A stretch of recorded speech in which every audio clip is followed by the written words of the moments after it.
السلام عليكم ورحمة الله.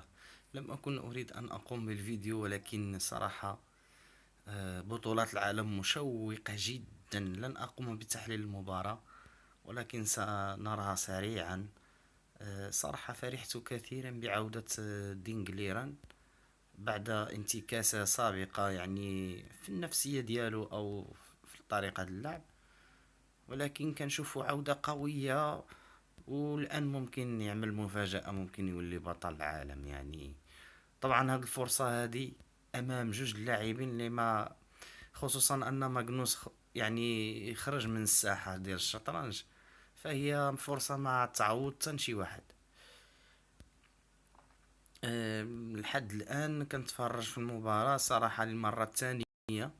لم أقم بتحليلها كثيرا، ولكنني تمتعت كثيرا بالنتيجة. لاحظوا صافي دينغليران كيلعب من أجل الفوز، هذا هو الشطرنج اللي خاصنا. يعني الجي كات صعيب باش تشوفها ملعوبة في مباراة عادية اللي ما كيكونش فيها أنه محتاج للفوز. لاحظوا هنايا دينغليران كيعمل نقلات خاسرة، ولكن رغم ذلك ما عندوش خيار إلا الفوز. كان عليه يلعب بهذا الاسلوب من الديبار، يعني من الاول.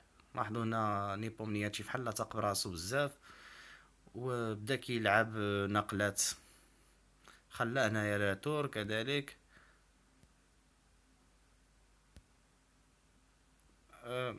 دينغليرن كانه يعني لا يبالي بالخطه ديال ليبو.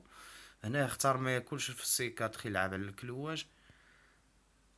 استمر هنايا بالحفاظ على يعني انه ما ياخدش السي 4. ان خداه.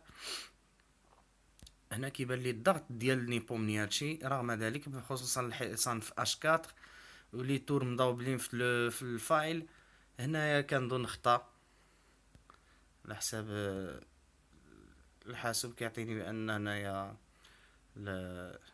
نيبومنياتشي خطا،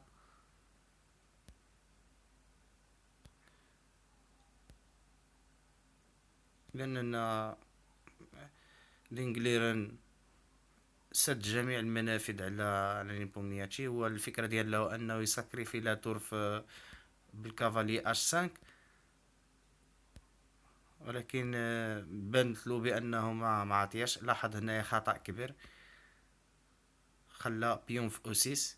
يعني لاحظ هنايا من وضعية تقريبا متعادلة. اذا هاد اف 5 هذه هي اللي كانت خسراتو في المباراة. خلى بيون هنا ساكريفا في البلون ديالو، ولكن جا معطل داك البلون. هنايا ايشيك. وهنايا في هاد الوضعية هادي يعني استسلم نيبومنياتشي صراحة. مباراة كبيرة ديال دينغليران، ومبروك ليه الفوز. مبروك ليه الفوز.